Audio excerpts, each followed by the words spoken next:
On a tenu 12 soirées portes ouvertes sur l'ensemble du territoire de la grande région métropolitaine au cours de l'année 2016. Au cours de ces rencontres-là, on donne l'opportunité aux gens de rencontrer les experts de CDPQ Infra, de voir de la documentation, des plans d'implantation, des visuels. J'ai trouvé que l'idée d'organiser des portes ouvertes à différents endroits, d'abord, c'est une très bonne façon de permettre aux gens qui s'intéressent à ce projet-là d'en savoir un peu plus puis d'avoir des réponses plus précises. Je trouve des portes ouvertes comme aujourd'hui, c'est vraiment une bonne chose. Ça permet aux gens de connecter avec justement les gens qui planifient ce réseau de transport-là.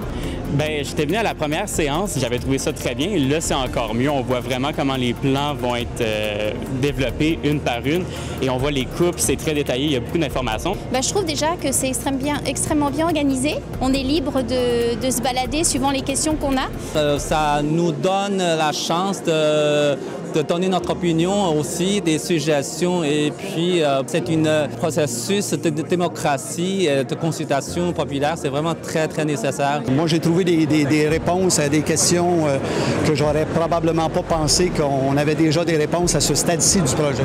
Et de faire ça à plusieurs endroits sur l'île de Montréal et pas seulement au centre-ville, enfin tous les secteurs de l'île de Montréal qui vont utiliser ce réseau-là avec cette porte ouverte, c'est extraordinaire.